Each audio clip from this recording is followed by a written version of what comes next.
Hello there. Oh, I apologize. I'm just waiting for someone, is all.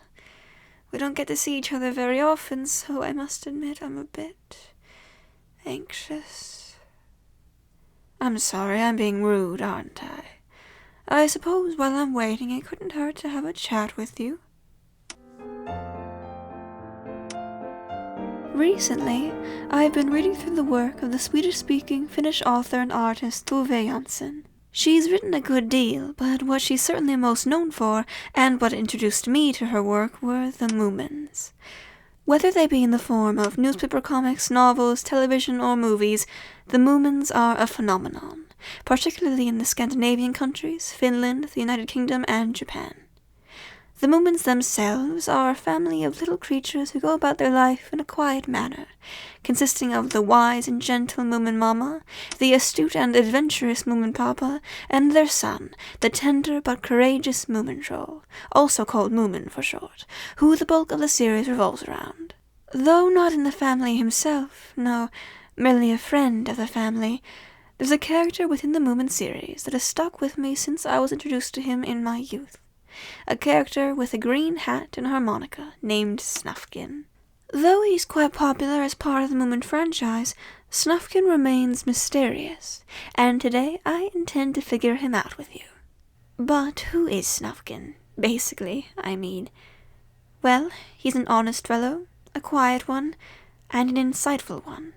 One who loves to be enveloped by the world and hear its melodies. He likes creating melodies himself on his harmonica, or whichever instrument a given adaptation has him playing. He's a vagabond with an abhorrence for ownership. And perhaps most importantly to the Moomin's canon, he is Moomintroll's dearest friend.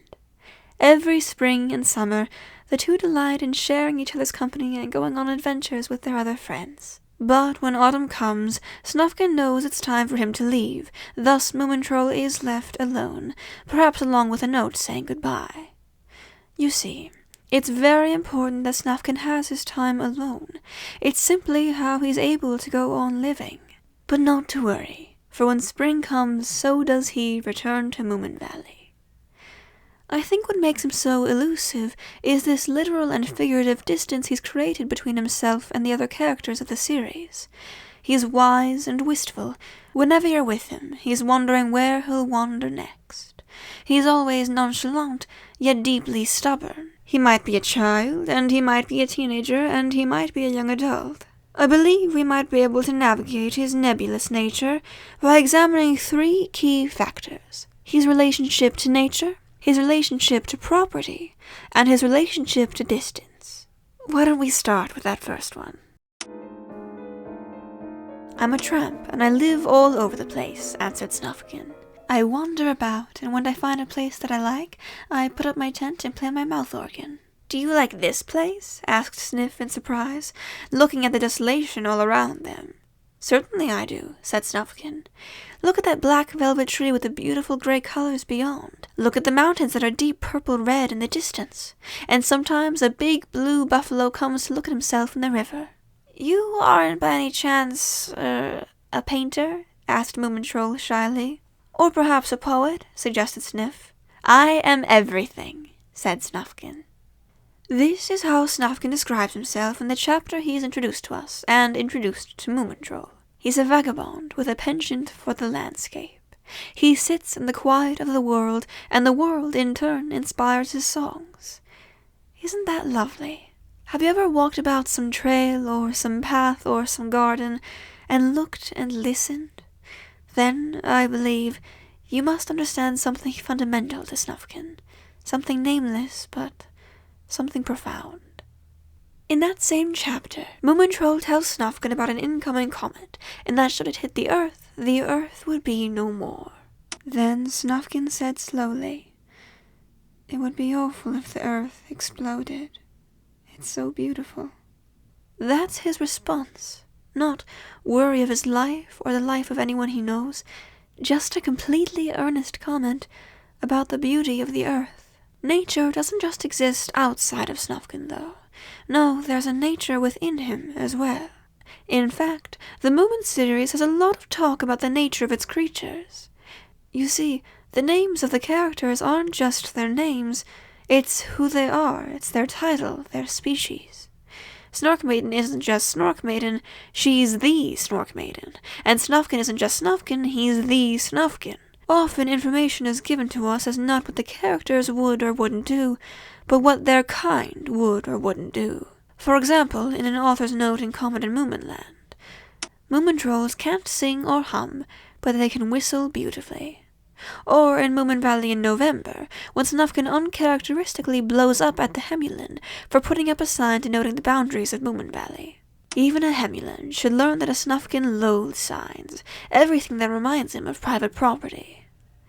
I say uncharacteristically, but really his reaction is part of his nature. Actually, put a pin in that one. We'll come back to it. What I'm trying to say here is that in the world of the Moomins, there's a good deal of significance placed on the inherency of a creature. Their nature is who they are, and something they cannot escape from. I shall be something quite different, but not a Filionk.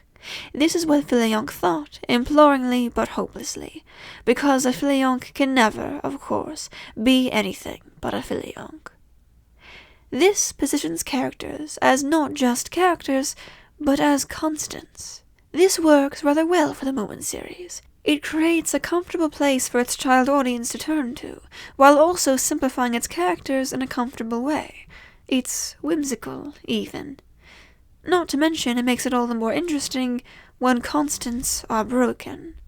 Put another pin in that. But what does it mean for someone to be so fixed? What does it mean for Snufkin to be unchanging? This may seem like a strifeless problem now, but... well, let's continue, shall we? Staying in that same chapter in Comet and Moominland, when Snufkin is first introduced, Snufkin, Moomintroll, and Moomintroll's friend Sniff come upon a glorious cavern filled with garnets. Sniff, being the type to fawn over gems and treasures, fills his arms with as many garnets as he can carry. Unfortunately, the beast of the cavern interrupts his pillaging and scares him away, and all the gems are left behind. Sniff is quite upset after this, not just because of his encounter with something terrifying, but because he wasn't able to keep any gems. Snufkin leans down to comfort him in the way he knows how to comfort. That's how it is when you start wanting to have things. Now I just look at them, and when I go away, I carry them in my head. This is Snufkin's philosophy, his guiding principle. It's what allows him to live his carefree lifestyle. He owns next to nothing. His clothes, his pipe, his harmonica, his tent. That's all, really. And in doing so, he's free. Free from burden, free from responsibility, free to roam. But it's not all dandelions and pear tarts. Owning isn't just cumbersome to him, it's distressing, panicking even. When Moomintroll, Snufkin, and their friends come upon a shop tended by a sweet older lady, each of the party members asks the shopkeep for something they'd like. Snufkin asks for a new pair of pants, only he doesn't want them new, he wants them old and worn. Before I get on with my point, I'd like to linger here for a moment. This request calls into question what exactly Snufkin thinks of his identity. It's performative, really. New pants are new pants, whether they're old or not. It just makes him feel better for them to be worn, makes them feel more like him. He doesn't care about what makes a pair of pants older, the years, the treks. He just wants them to be older because he sees himself as the kind of person who wears old pants. Anyway, the pants aren't worn enough and aren't shaped to his body the way he would like. "Oh dear," said the old lady, "what a pity. But perhaps you'd like a new hat?" However, this idea only filled Snufkin with alarm, and he pulled his old green hat farther down over his ears and said, "Thank you, but I was just thinking how dangerous it is to load yourself up with belongings." He says dangerous, not inconvenient, dangerous. What worries him so? Maybe it's against that nature of his. To be a Snufkin is to be free, and anything hindering that freedom is an attack against his self. And so, ownership isn't just against his nature, but being against ownership becomes his nature. But it's not just his own belongings, it seems. It's restriction and ownership itself. Let's go back to that example from earlier, when he yells at the Hemulin for making that sign and nailing it to the bridge in front of the Moomin house. Snufkin came out of his tent and shouted, "What are you doing? Stop it at once!" They had never seen Snufkin lose his self-control before. It scared and embarrassed them. Nobody looked at him. The Hemulin took the nail out. "There's no need to feel hurt," Snufkin called out petulantly. "You know what I'm like." Even a Hemulin should learn that a Snufkin loathes signs, everything that reminds him of private property. No entry, off limits, keep out. If one is the least bit interested in a Snufkin, one knows that such notices are the only thing that can make him feel angry, vulnerable, and at the mercy of others. Here we find that private property isn't just an attack against his own freedom, but against the freedom of the world. We talked before about just how much Snufkin adores the world and its beauty. There's a big, beautiful infinity out there in the world, and property, divisions, and anyone claiming to own part of it constricts that infinity. And this constriction fills Snufkin with an absolute dread. There's another side to property, though, for we don't just own things or land, but we own each other by way of relationships. Snufkin, solitary as he might be, has friends. He has a best friend. Moomintroll and Snufkin's relationship is made complicated by their natures. Snufkin enjoys the company of himself, and Moomin longs for the company of others. Snufkin, such a reassuring presence, leaves an emptiness in Moomintroll's chest when he goes out to exist with his nature. Snufkin wasn't in yet. On such nights he often wandered about alone with his mouth organ, but tonight there was no song to be heard. He was probably on a voyage of discovery, and soon he would put up his tent by the river, refusing to sleep indoors. Moomintroll sighed. He felt sad, but didn't know why. And it's not just nighttime outings. Every year, Snufkin leaves Moomintroll for his great winter excursion. By perpetually and perennially shutting his relationship with Moomintroll, Snufkin is relinquishing himself of the duties of being in a relationship. He is saving himself from being owned and of owning someone. But what of Moomintroll? What does it feel like to be perpetually and perennially shed? Lonely, I imagine. Snufkin and Moomin cherish each other, though neither would admit it out loud. Snufkin's too nonchalant, and Moomin's too proud. But when they're together, they're able to just have fun. Each can give the other their impression of the world, and in doing so their worlds are enriched. But Snufkin, as much as he enjoys his summer adventures with Moomintroll and their other friends, needs his time away. He needs the quiet, to be alone with the world. We've talked a lot about how he appreciates beauty, and for him to be able to really appreciate most things, he needs to be alone. And, after all, distance makes the heart grow fonder.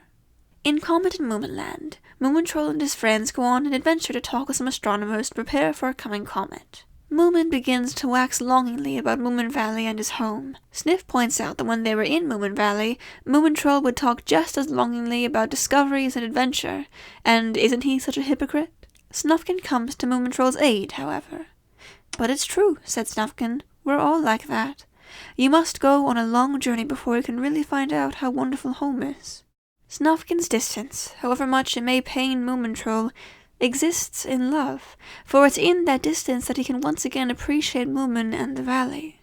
There's another work of Tove Jansson's I'd like to touch on here. In her 1989 novel for adults, Fair Play, Jansson talks more about this relationship between love and distance. The book is an anthology of different vignettes of the lives of two older women and artists, Mari and Jona, who are based on Jansson herself and her own lover and life partner, Tuulikki Pietila. Mari and Jona, though they have dedicated part of their lives to each other, have an absolute need of distance from one another. They'll watch films and smoke together, but once the movie finishes, they'll return to their separate apartments a hallway away from each other. They'll often bicker, but their bickering is just what they're used to, and no resentment is born from it. In Fair Play, Jansson depicts distance as a necessary component of companionship. In the last story of Fair Play, Mari notices Jona's been acting a little off, an imperceptible difference if not for all their years together. After much coaxing, Jona finally admits that she's received a letter of admission to her own studio in Paris for a year. She's worried about leaving Mari, but Mari tells her that it's a wonderful opportunity that she should absolutely take, and she's really not too anxious about it. On the contrary, well, here's how Jansson describes her in the last lines of the book. A daring thought was taking shape in her mind. She began to anticipate a solitude of her own, peaceful and full of possibility. She felt something close to exhilaration, a kind that people can permit themselves when they are blessed with love. Mari and Yona exist as a matured, more realized form of Moomintroll and Snufkin.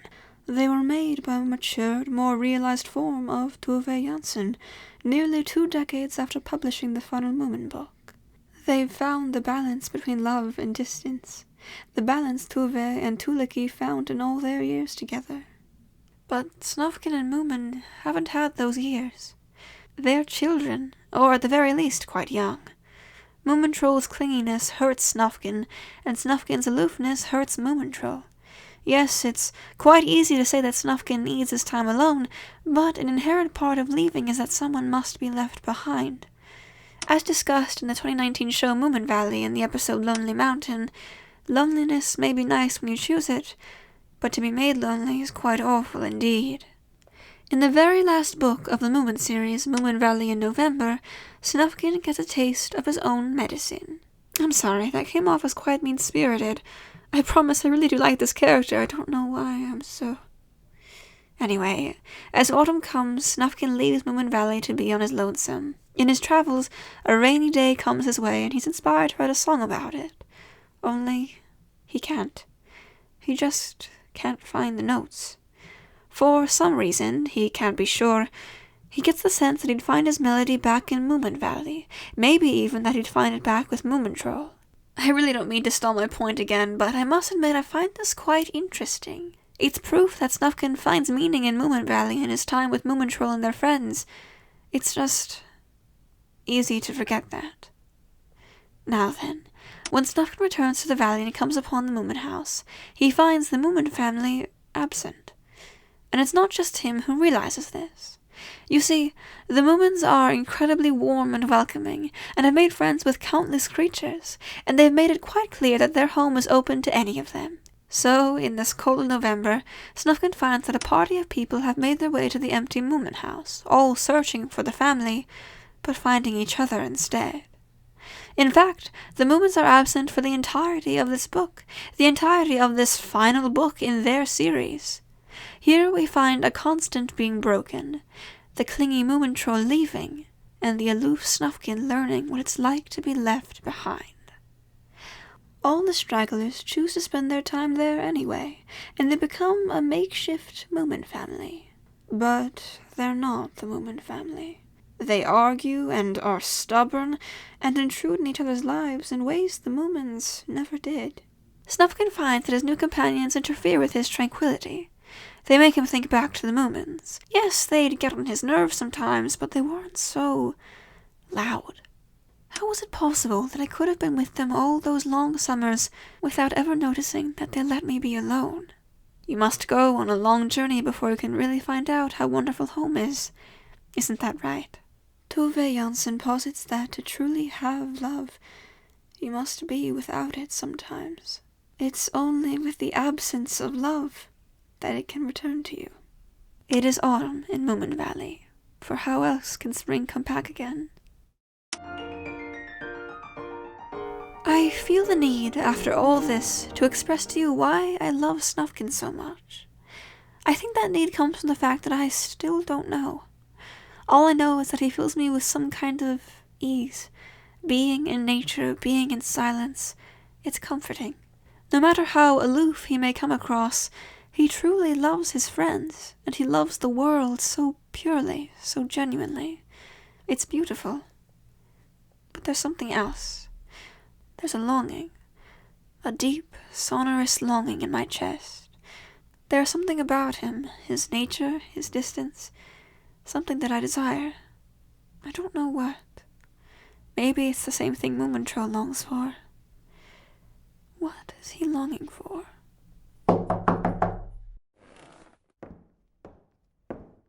Mr. Oh. Hello. Hey there, got a letter here for you, Mr. Noxidire. Oh, thank you. Have a good day, then. Thanks. You as well. He is not coming. He's been writing me less and less, calling me less and less. I guess it's been a year now since I last saw him. Each interval in our acquaintance just grows larger as each one passes, and they shall continue to grow larger. We'll never be the friends we once were again, will we? I am not Moomintroll. My friend Mr. Star is not Snufkin. We share a past the two characters do not, and we share a present they do not. I don't want you to walk away feeling as though Snufkin and Moomin are doomed to fail in their companionship. I don't believe that, and we don't need to think cynically in order to be realistic. But the fact of the matter is, sometimes I feel like Moomintroll, and I miss my friend. I'm not ready to be alone. But maybe there's something to loneliness, the quiet, the world, for within it, there I am. We are all infinitely small, and yet there is an infinity inside each of us.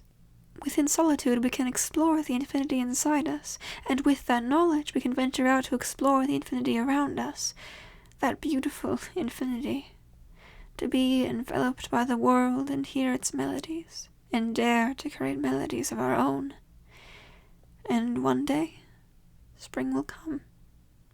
Oh dear, I hope spring will come.